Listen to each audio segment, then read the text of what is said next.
Assalamualaikum warahmatullahi wabarakatuh. Halo pemirsa, apa kabar? Senang sekali saya Usmarlah Haji hadir kembali di program Mak Bicara, Makassar Bicara. Komisi C DPRD Kota Makassar memiliki peran strategis dalam pembangunan infrastruktur dan pengawasan terhadap pelaksanaan program pembangunan di Kota Makassar. Tentu saja banyak agenda utama yang menjadi perhatian. Hal ini Komisi C mendorong kerjasama yang erat antara legislatif dan juga eksekutif untuk menyusun dan melaksanakan program pembangunan yang sesuai dengan kebutuhan masyarakat.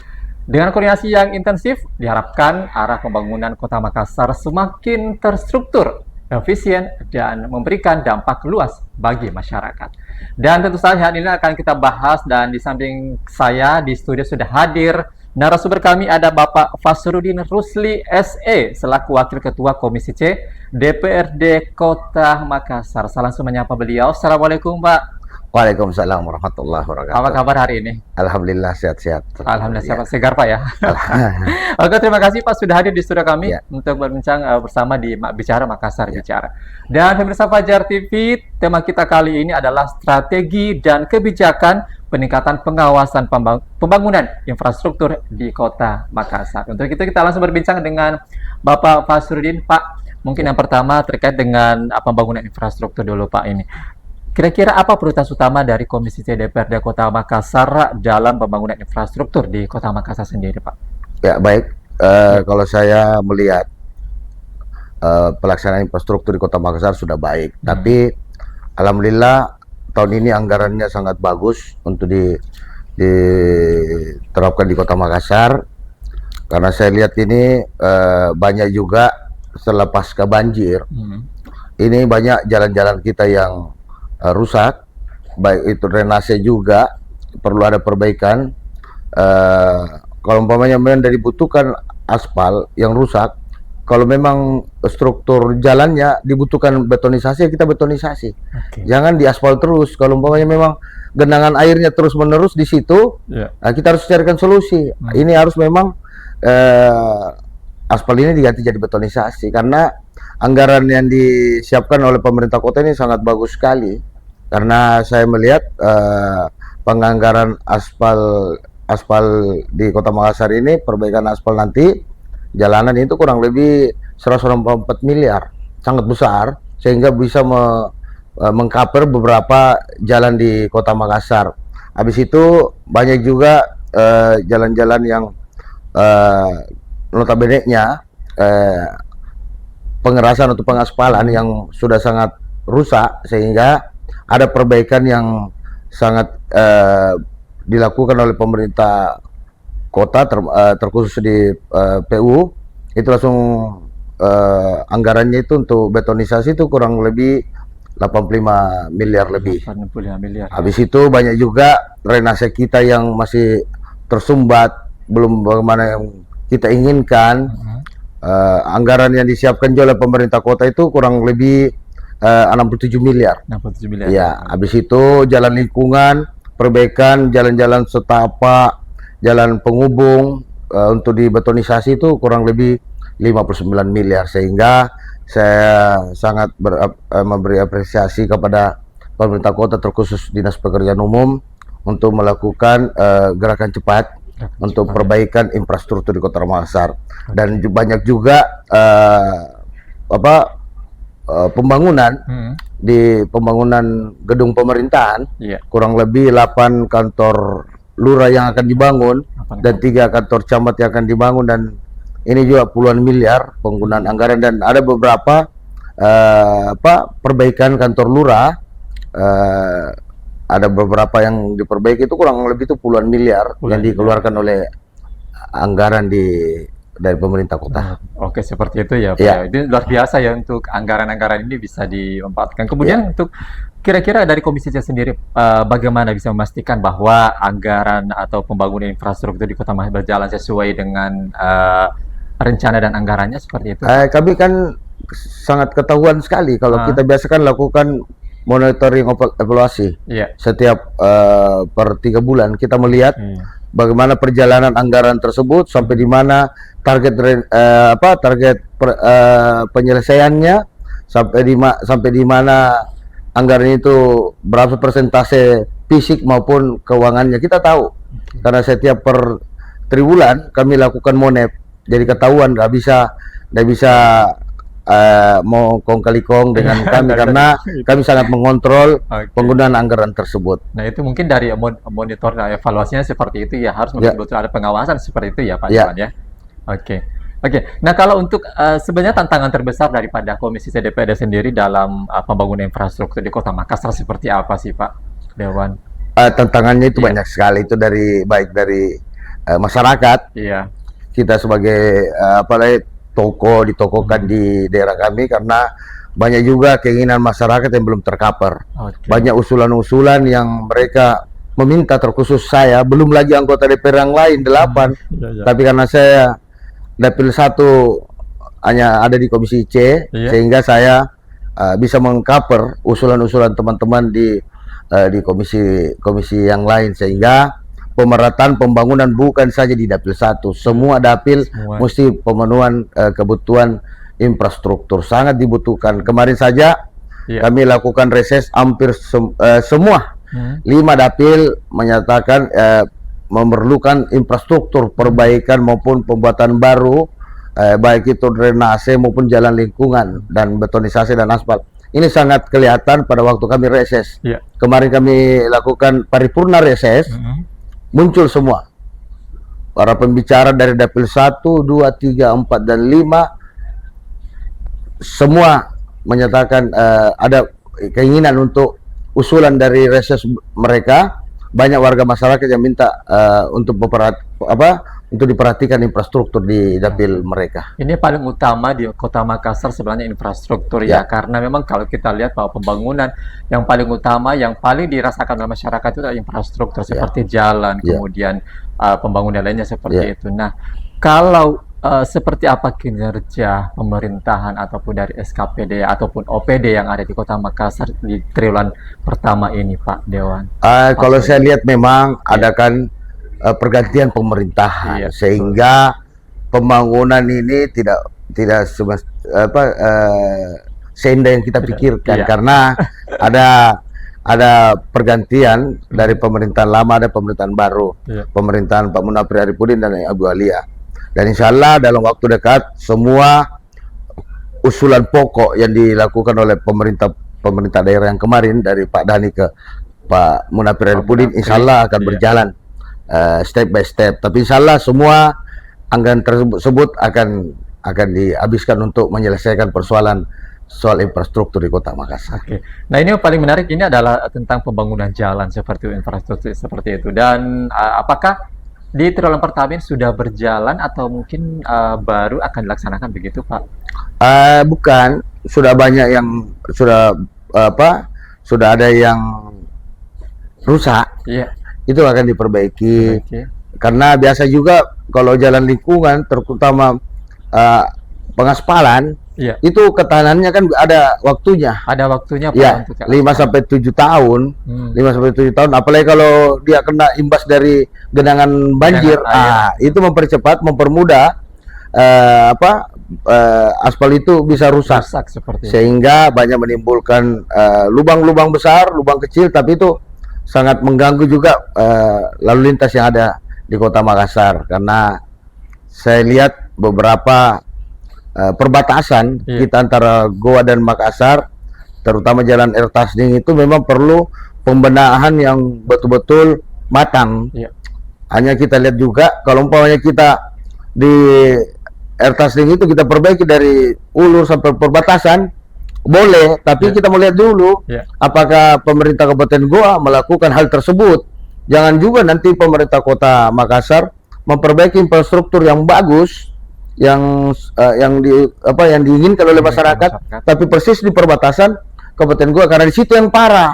Karena warga Kota Makassar juga dan warga Goa itu keluar masuk, sehingga saya menginginkan insya Allah kalau ada perbaikan dari pemerintah kota untuk melakukan perbaikan di jalan lingkungan di Ertasding, terutama Ertasding itu parah sekali.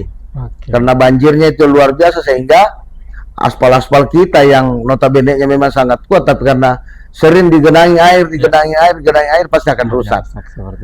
Itu. Dan ini perlu pembenahan drainase kita secara total keseluruhan. Nanti sebentar saya jabarkan. Oke. Baik. Dan itu memang perlu paling parah itu sebenarnya di Hertasning gitu ya. Dan tapi di Hertasning itu adalah jalan perbatasan antara jalan penghubung Kota Makassar dengan Kabupaten Goa seperti itu. Kira-kira ada kesulitan nggak untuk koordinasi dengan pihak? Sebenarnya tidak ada tidak ada kesulitan. Itu juga kan jalan provinsi.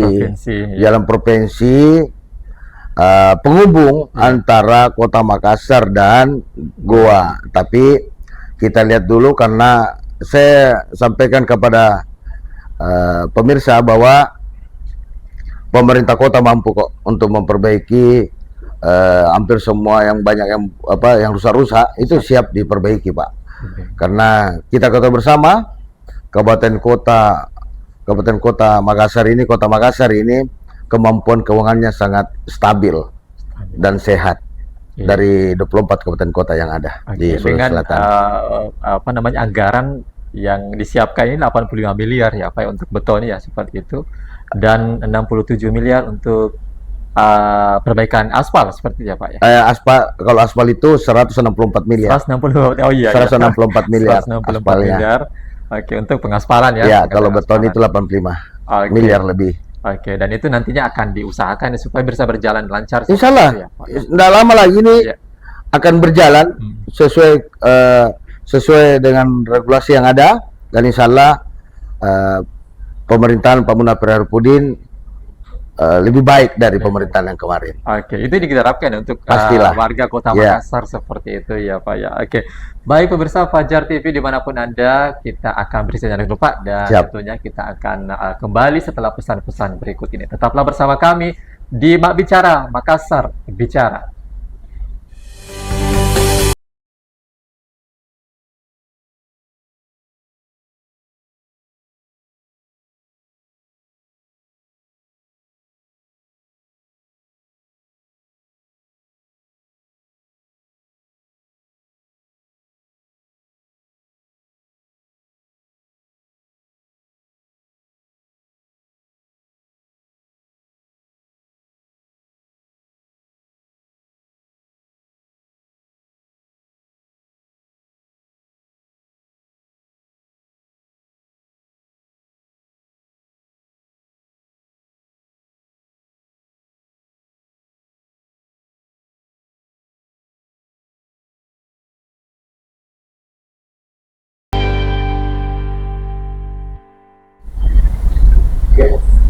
Baik, terima kasih pemirsa Fajar TV. Kita kembali di program Mak Bicara Makassar Bicara. Masih bersama saya Usmarlah Haji, dan narasumber kami ada Bapak Fasrudin Rusli SE selaku Wakil Ketua Komisi C DPRD Kota Makassar. Dan kita akan kembali berbincang terkait dengan infrastruktur yang ada di Kota Makassar, pembangunan infrastruktur. Nah, tadi kita berbicara tentang jalan, beton dan sebagainya untuk bisa membangun secepat mungkin seperti itu ya Pak Suredi. Penanggulangan banjir di Kota Makassar ini selalunya menjadi perbincangan, menjadi keluhan juga masyarakat. Kira-kira seperti apa sih penanggulangan banjir di Kota Makassar itu Pak Dewan ya? Memang momok paling buruk di kota besar ini, Kota Makassar. Ini sudah sangat dari tahun ke tahun pemerintahan ini dari Pak Ilham ke Pak Dani dan di Pak Munafri sekarang. Memang ini banjir momok terbesar bagi kita di Kota Makassar. Memang sangat susah dihindari, apalagi di musim penghujan. Ini saja sebenarnya sudah masuk musim kemarau, tapi hujan juga ndak bisa dibatasi. Datang tiba-tiba, sehingga kemarin juga terasa juga waktu hujannya 2 jam, Kota Makassar sudah dialami banjir lagi, sehingga mudah-mudahan dengan tangan dingin pemerintahan baru Pak Munafir Haripudin bisa memberikan solusi sehingga banjir yang ada di Kota Makassar bisa secara perlahan dikikis, sehingga banjir tersebut tidak kelihatan lagi di Kota Makassar. Tapi saya sangat yakin dan percaya bahwa Kota Makassar yang akan terhindar dan tidak ada lagi bahasa-bahasa bahwa Kota Makassar itu kota banjir. Karena dari tahun ke tahun ini banjir memang susah dihindari di Kota Makassar. Hujan sedikit, frekuensi air 1-2 jam, boy, ngeri. Dan kita alami sekarang juga saudara-saudara kita di blok 8 dan 10 di Perumnas Santang sana, ini memang harus dicarikan solusi terbaik. Karena ada beberapa perumahan di sana, saya melihat timbulnya banjir di sana dan pencegahannya memang sangat susah dan komplit, sehingga saya melihat mesti ada apalagi tim khusus yang dibuat oleh pemerintah Kota Makassar untuk melihat fenomena bagaimana bisanya terjadi banjir di sana hanya 1-2 jam. Ini sudah di plafon airnya, lain sama di kota. Tapi mereka di sana di Perumnas Santang luar biasa, kasihan. Kita harus memang carikan solusi. Karena saya lihat juga banyaknya pembangunan perumahan di sana, sehingga pengeluaran air kita yang notabene-nya kemarin lancar karena ada pembangunan beberapa perumahan dan kiriman air dari tetangga kita. Nah, ini yang bikin tambah gitu ya, Pak. Tambah besar banjirnya ini. Ini memang harus dicarikan solusi cepatnya. Dan ini pemerintah mesti ada di situ karena ini mereka itu warga Kota Makassar. Kita carikan solusi bagaimana jalannya air tersebut, karena biasa air karena dia rendah ini. Tapi karena ada kiriman air semakin meluap, dan saya melihat langsung hanya 2 jam sudah di plafon air yang sudah ada di sana. Dan ini sangat parah begitu ya, Pak? Parah sekali. Kira-kira kalau untuk menanggulangi, karena ini terjadi setiap tahun ya, bahkan dalam setahun itu bisa terjadi berapa kali seperti itu. Kira-kira seperti apa sih solusi yang bisa dilakukan oleh pemerintah Kota Makassar agar bisa meminimalisir banjir yang ada di Makassar gitu? Kemarin Kota Bandung itu memang kota hujan dan kota banjir. Kemarin saya tidak salah itu 2016-2017 saya ke sana. Itu perbaikan drainasenya secara total dan keseluruhan dari hulu sampai hilir. Saya maunya seperti begitu Kota Makassar. Karena ada beberapa ini masih peninggalan Belanda yang masih dipakai sampai sekarang. Sehingga saya minta memang mencari mengumpulkan beberapa insinyur yang betul-betul tahu soal penataan kota untuk memperbaiki secara total drainase kita. Kenapa saya bilang walaupun berapa anggaran yang dikeluarkan hanya diperbaiki di sini, tapi di sini tidak akan sama hasilnya nanti. Jadi saya minta kepada pemerintahan yang ada sekarang ini, Pak Munafir Arifudin dan Pak Ibu Alia, Pak Wali dan Wakil Wali Kota, harus duduk bersama dengan beberapa termasuk orang pintar lah. Orang pintar dalam hal ini yang punya ilmu soal pengelolaan tata ruang kota, sehingga banjir ini tidak terdengar lagi. Coba kita lihat, ini harus carikan solusi yang cepat, seperti di Petarani. Hujan sedikit saja, kita lihat Petarani, air sudah dibetis. Ini sangat mengganggu roda pemerintahan yang ada di Kota Makassar. Saya melihat hampir keseluruhan kiri kanan Petarani itu banjirnya luar biasa kalau hujan hanya 1 jam 2 jam, dan ini menimbulkan kemacetan di mana-mana karena Petarani adalah pusat apalagi perekonomian juga, lalu lalangnya orang dari tetangga kita dari Maros maupun dari Goa. Sehingga perlu pembenahan besar-besaran terutama di Petarani dulu.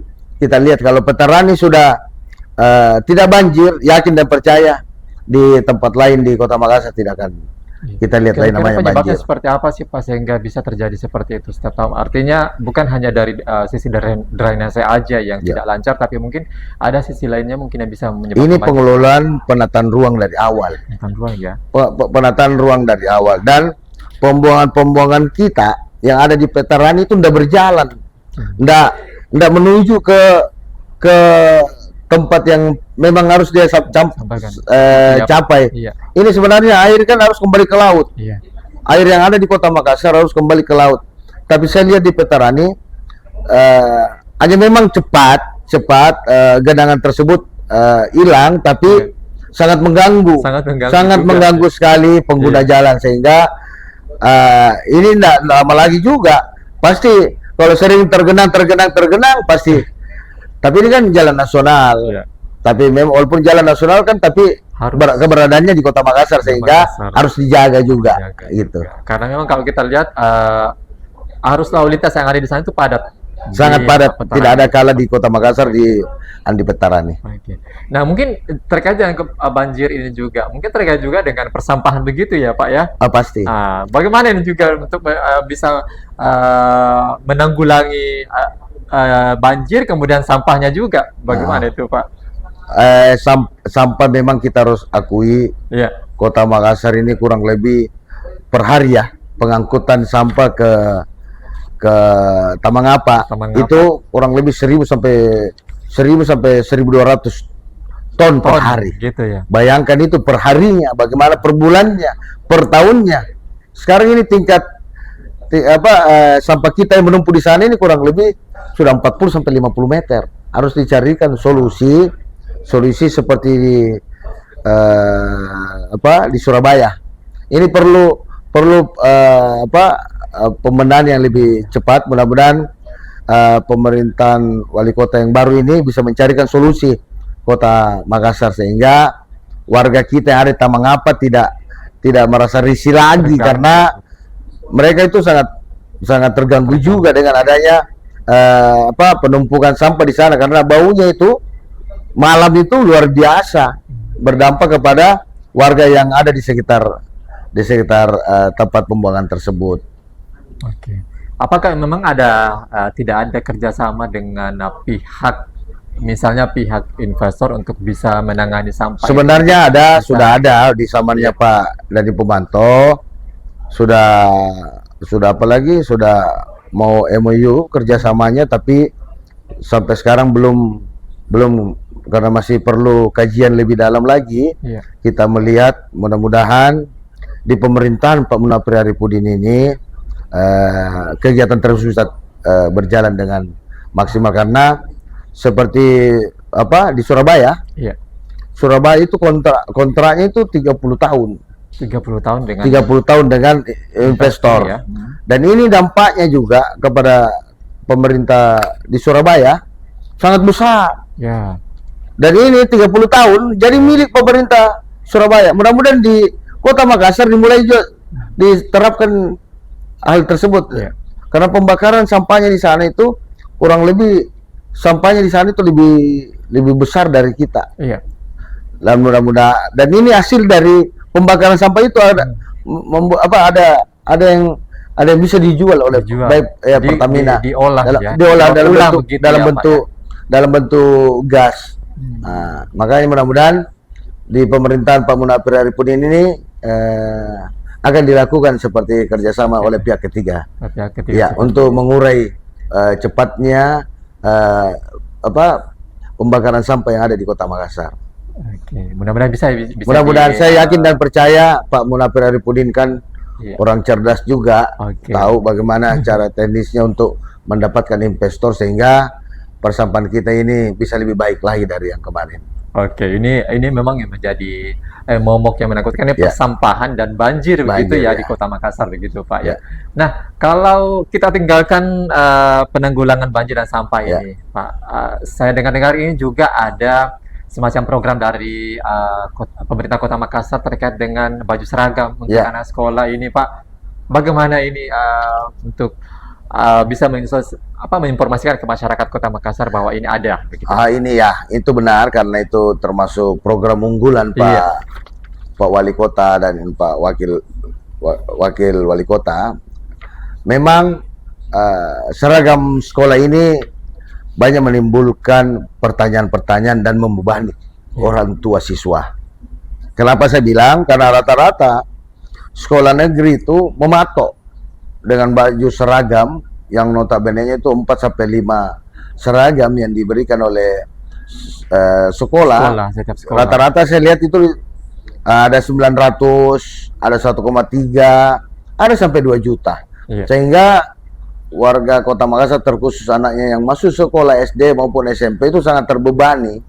Dan apalagi kita tahu bersama, banyak warga Kota Makassar ya di bawah garis kemiskinan, sehingga untuk kemampuan untuk membayar seragam sekolah itu sangat terbebani, dan bisa-bisa dia akan meminjam dari baik tetangga atau keluarganya, sehingga pemerintah kota ini mengambil inisiatif untuk melakukan pembagian baju seragam sekolah gratis.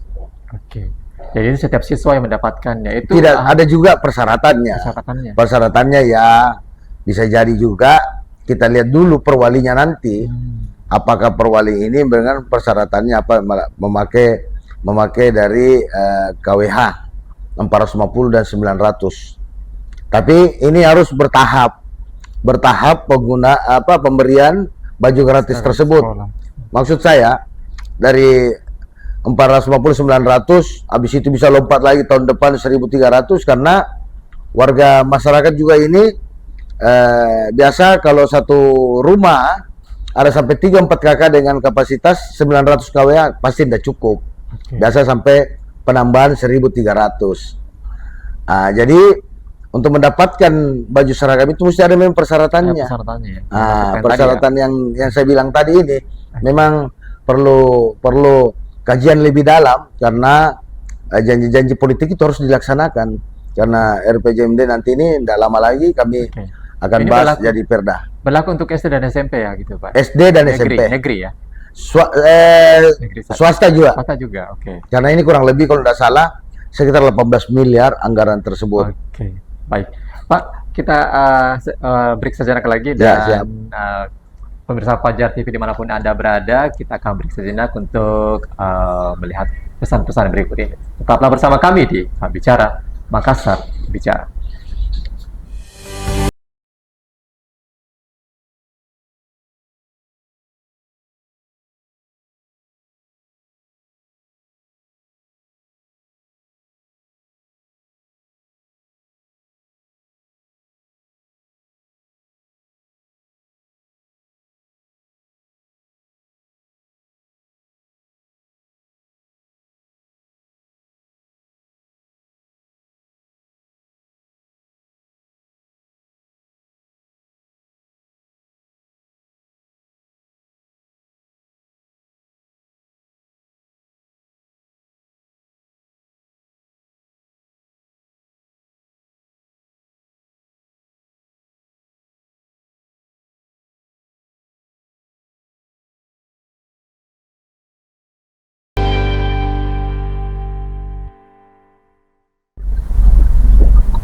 Ya, terima kasih pemirsa Fajar TV. Kita kembali di program Bicara Makassar Bicara. Masih bersama saya Usmarlah Haji dan narasumber saya ada Bapak Fasrudin Rusli SE, Wakil Ketua Komisi C DPRD Kota Makassar. Dan tema kita kali ini masih strategi dan kebijakan peningkatan pengawasan pembangunan infrastruktur di Kota Makassar. Tadi kita berbicara banyak tentang infrastruktur, kemudian penanggulangan banjir, kemudian penanggulangan sampah dan juga baju seragam. Nah, Pak Fasrudin, kita akan berbicara di segmen ketiga ini terkait dengan isu yang saat ini lagi marak, isu pemilihan RT RW. Oh begitu. Iya, ini sangat luar biasa. Bagaimana melihat atau pandangan Bapak terkait hal ini? Isu ini sudah 2-3 bulan lalu berkembang, sehingga kita harus menenangkan warga Kota Makassar, baik PJRT yang lama dan RT yang ditunjuk sekarang. Saya harus sampaikan bahwa RT dan RW yang ditunjuk sekarang tidak akan bisa maju pada waktu pemilihan. Dan ini menimbulkan tanda kutip ya, keresahan di warga Kota Makassar bahwa yang RT RW yang ditunjuk sekarang ini akan sampai 5 tahun. Saya bilang tidak. Ini ada pemilu raya RT RW dan LPM. Dan nanti ini kita akan lihat pada waktu anggaran perubahan kami akan menganggarkan untuk pemilihan RT RW tersebut. Anggaran untuk untuk pemilihan. Sehingga warga Kota Makassar tidak resah lagi bahwa tetap ada pemilu raya yang dilakukan untuk 5 tahun ke depan, RT RW dan LPM. Adapun persyaratannya nanti saya masih reka-reka ya nih, karena banyak juga warga yang menyatakan, Pak, ini kan mesti yang agak muda, mengerti, pintar. Nanti kita duduk bersama lah di DPR bersama teman-teman yang akan ditunjuk dalam pemilihan tersebut. Dan ini penganggarannya kebetulan saya di Badan Anggaran akan menyiapkan anggaran bersama teman-teman dan bersama koordinator Banggar untuk menyiapkan anggaran untuk pemilu raya RT RW. Dan saya sampaikan kisi-kisinya sedikit saja, bahwa RT RW itu usianya memang banyak juga soal ketokohan. Tokoh kan biasa itu umurnya nggak bisa ya di bawah itu minimal ya 60 sampai 70 tahun. Tapi kita akan batasi sampai di mana maksimal dan minimal umur yang akan mengikuti pemilihan RT RW. Habis itu kedua harus ya mempunyai ijazah lah. Persyaratan utama itu ijazah. Habis itu ketiga bisa berdomisili di tempat pemilihan RT RW-nya. Tidak lagi seperti kemarin. Banyak penunjukan PLT yang notabene-nya tidak tinggal di tempat dia tinggal di situ, pernah tinggal tapi sudah pindah. Tapi karena masih mengontrol rumahnya, dia dipilih lagi jadi penunjukan RT RW. Sehingga ini nanti ke depan tidak boleh ada yang begini. Harus memang orang yang tinggal dan berdomisili di tempat pemilihannya nanti. Dan ini kita bikin nanti juga masa tenggang waktu untuk kalau ada komplain dari masyarakat dan sesuai dengan persyaratannya, ya pasti akan dibuka ruang-ruang tersebut. Berarti yang menjabat sebagai RT RW itu harus berdomisili di situ ya? Harus berdomisili karena dia lebih tahu apa menjadi problem di masyarakat di dekat rumah tersebut. Jadi memang orang-orang yang nanti akan maju itu silakan maju. Bagaimana kemampuan diri kamu, strategi kamu untuk masyarakat untuk memilih kamu. Jadi terserah nanti pada waktu pemilihan. Nah, semua silakan. Mau berapa satu RT mau 3-4 orang maju silakan. Tapi bagaimana caranya untuk mendapatkan sesuai dengan persyaratan yang ada ya, Pak? Ya. Kalau tadi yang menarik itu Pak, terkait dengan ijazah gitu Pak. Oh iya. Ada jenjang pendidikan. Nanti kita lihat lah, kita rapatkan. Tapi memang harus RT RW ya yang punya ijazah lah. Karena saya lihat juga banyak RT RW yang notabene-nya itu putus sekolah, tidak punya ijazah. Ini harus kita terapkan dulu.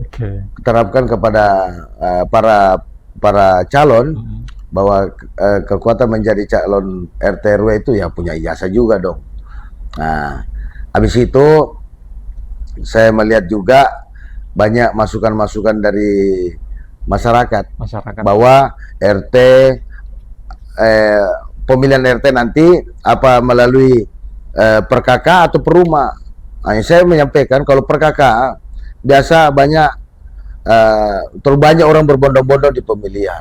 Kalau bisa satu rumah satu suara untuk pada waktu nanti pemilihan, sehingga tidak ada kong kali kong di situ. Karena biasanya juga orang sudah pindah karena inginnya terpilih, dia akan panggil, dan ini biasanya menjadi problem pada waktu pemilihan.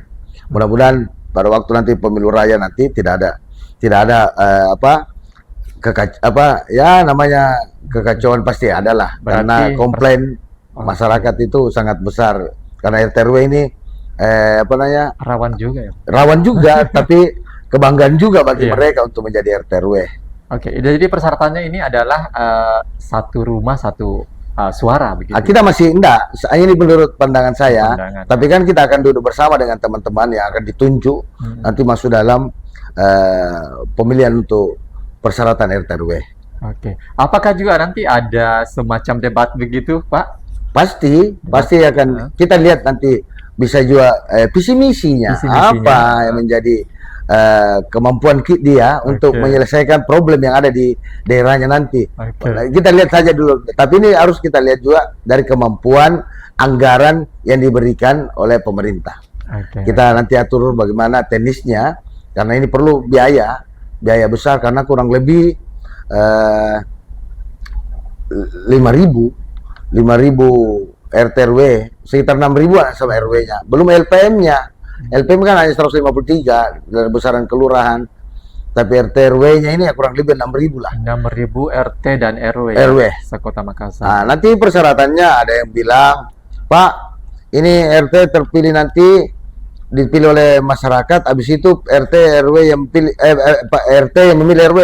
Sebaiknya pada waktu pemilihan nanti pemilihan RT RW satu kali udah mencoblos yang mana RT, yang mana akan jadi RW. Kalau umpamanya 5 RT, karena saya dengar ada lagi yang bilang bahwa nanti RT yang memilih RW, padahal sebenarnya enggak. Harus pada waktu pemilihan langsung diterapkan, ini pilih RT, pemilihan RT, ini pemilihan RW. Dan nanti pada waktu sudah ada pemenang dari RT RW, ini mereka ini akan memilih untuk LPM. Gitu. Jangan juga seperti kemarin saya dengar habis pilih RT yang memilih RW, nggak boleh. Ini memang nggak boleh jual 5. Umpamanya dia hanya 5. Kalau umpamanya RW-nya 3 calon, 3 saja orang pegang, bisa menang dia. Tapi ini bagusnya kalau semua warga kota warga yang berdomisili situ langsung memilih RT dan RW. Gitu. Jadi tanpa harus RT yang memilih. Iya, nggak cocok juga itu kalau karena suara masyarakat itu dibutuhkan. Itulah, makanya saya bilang nggak bisa juga yang sudah terpilih RT langsung memilih RW. Kalau umpamanya satu RW 5 RT 3 calon. Kalau umpamanya ada kong kali kong di sini main bisa mana. Tapi kalau bagusnya yang datang memilih RT dan memilih RW. Jadi semuanya warga yang gitu. Wajib memilih RT dan RW. Nanti pada waktu pemilihan LPM, RT dan RW yang memilih LPM. Iya. Supaya pasti calonnya banyak juga LPM. Biar bagaimanapun RT RW itu di bawahnya itu adalah masyarakat. Iya, masyarakat. Itu, dan otomatis yang dipilih itu adalah pilihan mereka ya. Sama saja dengan wali kota, bupati, langsung dipilih oleh rakyat. Legislatif juga, jangan lupa. Baik. Pemirsa Fajar TV dan juga pendengar Fajar Radio, kita akan break sejenak dan tentunya kita akan kembali setelah pesan-pesan berikut ini. Tetaplah bersama kami di program Bicara Makassar Bicara.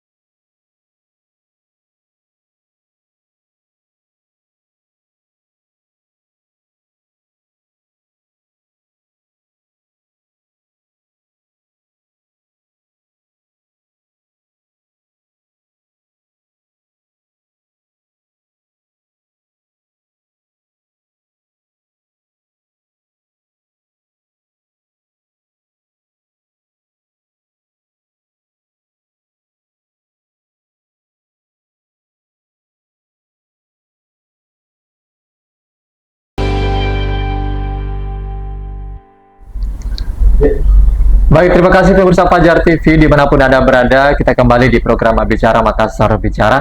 Dan masih bersama saya Usmarlah Haji, dan tentunya narasumber saya masih setia di studio kami ada Bapak Fasrudin Rusli SE, Wakil Ketua Komisi C DPRD Kota Makassar. Dan tema kita masih terkait dengan strategi dan kebijakan peningkatan pengawasan pembangunan infrastruktur di Kota Makassar. Dan tadi kita sudah berbicara banyak juga tentang infrastruktur, dan baru saja kita di segmen ketiga tadi ada berbicara soal terkait dengan pemilihan RT RW, dan ini sangat penting untuk Anda ya ketahui seperti itu. Dan mungkin di segmen terakhir ini Pak Fasrudin terkait dengan, kita akan bahas terkait dengan AMDAL dan Lalin ya seperti itu.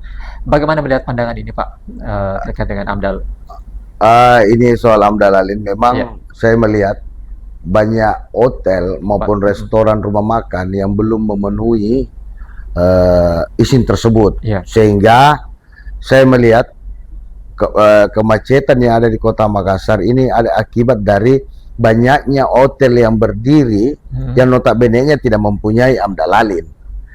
Ini perlu pembenahan secara struktural semua ini, semua terutama di hotel-hotel, rumah makan dan resto.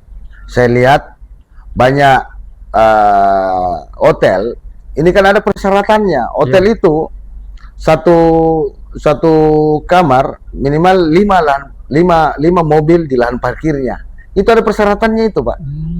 Tapi ini kita lihat bersama, biasa juga bangun hotel tapi basementnya tidak ada. Ini yang perlu perbaikan dari dalam, dari pemerintah kota, karena tidak segampang begitu mengeluarkan umpamanya pembangunan hotel. Pembangunan hotel itu harus dulu ditahu dasarnya berapa lantai kamu buat, karena besaran dari lantai dan kamar itu menentukan luas parkiran. Luas parkirnya begitu ya. Ini yang banyak tidak dimengerti nih teman-teman terutama di dinas hidup ya. Enggak, di PTSP.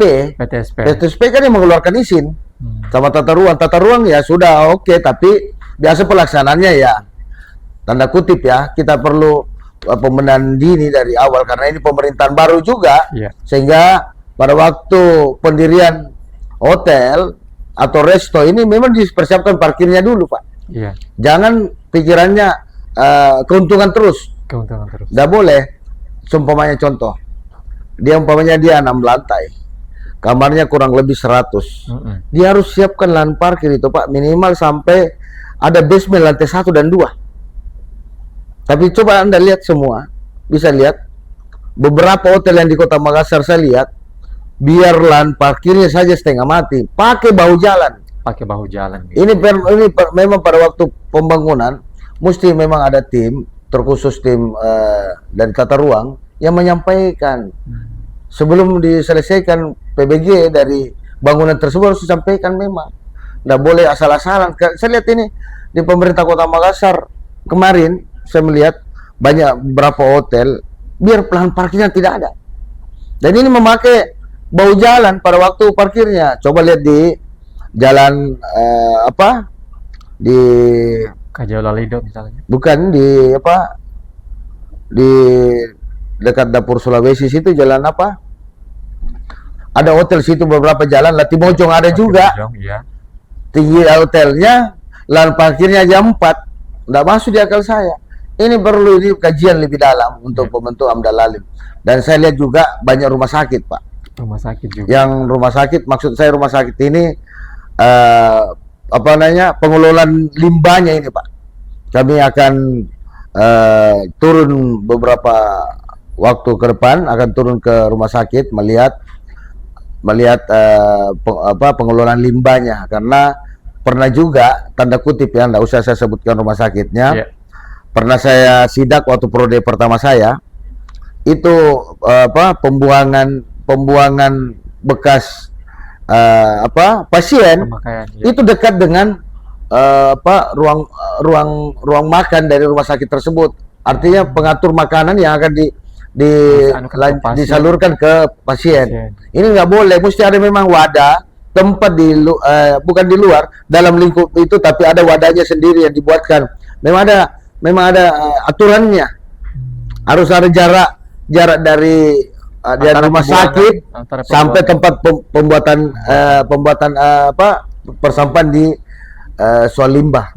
Jadi memang perlu kajian lebih dalam karena banyak juga rumah makan dan resto belum benar cara pengelolaan limbahnya. Nah, Sehingga biasa warga komplain, "Pak, kenapa got kami ini berlemak-lemak?" Got kami ini memang karena imbas dari resto tersebut pembuangan airnya itu masuk langsung ke drainase. Itu karena ada campuran lemak di situ. Iya, oke. Nah, terkait dengan hotel-hotel yang tidak mematuhi aturan seperti itu, misalnya dengan tidak punya izin seperti itu, yang sudah terlanjur, bagaimana itu Pak? Bagaimana solusinya untuk Kita harus menyampaikan kepada mereka tetap harus melakukan kajian soal amdalalin seperti di Kima. Kima di sana ini sudah kami sampaikan bahwa semua pergudangan harus memakai harus ada izin amdalalinnya. Karena kita ketahuan Kima itu lalu lalang, Pak. Kita mau tahu berapa karena itu amdalalin itu Pak, ditahu itu kajiannya Pak. Berapa keluar masuk mobil, berapa yang melintas, berapa posisi parkir nanti di pergudangannya mereka, ketahuan semua karena ini pakai konsultan, dan rata-rata konsultan itu S2 S3. Sehingga untuk memang di bidangnya dia tak ngerti soal gitu. Apakah ada tenggang waktu yang dilakukan oleh pihak pemerintah untuk menyegel mungkin yang pasti kami akan restoran yang tidak kami akan lakukan apa yang Anda bilang tadi. Soal penyegelan nanti bukan kewenangan kami, hanya kami memberikan mandat nanti atau memberikan rekomendasi kepada penegak perda, yaitu Satpol PP untuk melakukan tindakan. Karena biasanya kami turun bersama Satpol PP, bersama pihak terkait dari baik itu kalau kita sidak soal rumah sakit, mesti ada situ Dinas Perhubungan, Belha, Satpol PP. Nah, ini yang biasa kami turun, kami gunakan dari teman-teman eksekutif. Karena kami hanya memantau dan melihat apakah memang gedung ini perlu di kategori tidak memenuhi aturannya, pasti kami lakukan penegakan hukum tersebut. Nah ini juga menarik juga ini Pak, terkait dengan kinerja dari pemerintah Kota Makassar sendiri, SKPD, OPD seperti itu. Nah kalau melihat kinerja SKPD yang ada Pak, bagaimana hasil kinerja seperti misalnya Dinas Tata Ruang, kemudian PTSP, Pekerjaan Umum, Dinas Perumahan dan Permukiman seperti itu, kalau melihat dari reses yang ada ataupun peninjauan langsung ke lapangan seperti itu Pak? Saya sudah sampaikan kepada teman-teman baik Dinas Tata Ruang maupun PTSP, jangan mengeluarkan PBG PBG dari atau izin membangun kepada baik itu perumahan maupun individu. Biasanya saya lihat perumahan itu Pak nakal, sehingga saya sudah sampaikan kepada Dinas Tata Ruang dan PTSP, jangan memberikan izinnya sebelum dia menyetorkan pasum dan pasosnya dalam bentuk sertifikat. Karena biasa juga mereka hanya menunjuk-nunjuk. Saya sudah 3 periode ini di DPRD Kota Makassar melihat kondisi seperti begitu. Seumpamanya biasa pembangunan masjid di sini lokasinya. Ini peralatan untuk olahraga. Ini untuk ada biasa TK juga, TK. Tapi pada waktu pengembangan perumahan tersebut, tidak seperti itu. Berubah lagi. Biasa pengembangan, biasa masjid, biasa bagian depan ditaruh bagian belakang. Tapi karena ada pengembangan lagi, masjid agak jauh lagi. Biasanya fasilitas juga biasa. Saya melihat dari perumahan tidak benar. Karena biasa juga, makanya saya bilang PTSP dan Dinas Tata Ruang jangan mengeluarkan izin sebelum mereka menyiapkan pasum-pasosnya dalam bentuk sertifikat. Nggak boleh. Karena coba Stella Maris, perumahan Stella Maris, mereka sudah menyelesaikan semua persoalannya, selesaikan kepada pembayarannya sudah lunas semua. Pada waktu penyerahan tanah untuk masuk ke perumahan tersebut, ini milik orang. Sehingga kami langsung turun ke sana mencarikan solusi. Karena kalau umpamanya dia ndak pakai ini jalan jauh Pak, sampai 10 kilo untuk memutar. Padahal dari Perintis ini ndak sampai 5 menit sudah keluar dari Perintis. Tapi karena ada yang, karena ini pengembang yang notabene-nya seakan-akan punya tanah tapi bukan. Pada waktu penyerahan dan pelunasan adalah orang komplain karena dia punya tanah. Jadi sehingga saya sampai kewalahan juga turun langsung kepada pemilik lahan untuk mencarikan solusi warga Kota Makassar, terutama di perumahan Stella Maris. Oke, ya. Baik. Oke, Pak, ini terkait masih terkait dengan anggaran ini, Pak. Efisiensi anggaran yang sekarang ini sudah menjadi viral begitu ya, Pak, tentang efisiensi anggaran. Bagaimana dengan pengelolaan anggaran yang ada di DPRD Kota Makassar sendiri gitu? Pengelolaannya bagus, termasuk kami juga kena efisiensi kurang lebih 37 miliar. Beberapa program-program yang kami akan sampaikan kepada masyarakat itu di tingkat baik perjalanan dinas, dan hampir semua perjalanan dinas itu 50% pemotongan efisiensi dari anggaran tersebut. Tapi kami kan ini untuk kebaikan kita semua, karena memang pemerintah kota menyampaikan kepada kita bahwa di DPR ada juga pemotongan, dan semua SKPD 52 SKPD dan 15 kecamatan itu hampir semua total ada pemotongan, dan itu rata-rata sampai 50% untuk anggaran yang telah disediakan. Oke, baik Pak. Ini sudah kita berbicara banyak Pak tentang ini hampir 1 jam, dan mungkin ada closing statement Pak yang ingin disampaikan sekaligus sebagai kesimpulan dari perbincangan kita kali ini Pak. Mudah-mudahan langsung. Ya, terima kasih. Saya Pak Suridin Rusli, Wakil Ketua Komisi C, sangat yakin dan percaya pemerintahan yang baru ini, Pak Munafir Arifudin dan Ibu Alia Mustika Ilham, insya Allah Kota Makassar akan lebih maju dari yang pemerintahan yang kemarin. Yakin dan percaya Kota Makassar insya Allah menjadi percontohan kota yang ada di seluruh Indonesia. Terima kasih. Oke, baik. Terima kasih Pak Fasrudin Rusli SE, Wakil Ketua Komisi C DPRD Kota Makassar, sudah di studio kami Pak. Terima kasih sekali lagi Pak. Mudah-mudahan perbincangan kita bisa bermanfaat untuk masyarakat semua yang ada di Kota Makassar. Baik pemirsa Fajar TV dimanapun Anda berada, demikianlah tadi perbincangan kita di program Bicara bersama dengan Bapak Fasrudin Rusli SE, Wakil Ketua Komisi C DPRD Kota Makassar. Akhirnya saya Usmar Haji dan kru yang bertugas mengucapkan terima kasih atas perhatian Anda. Assalamualaikum warahmatullahi wabarakatuh dan sampai jumpa.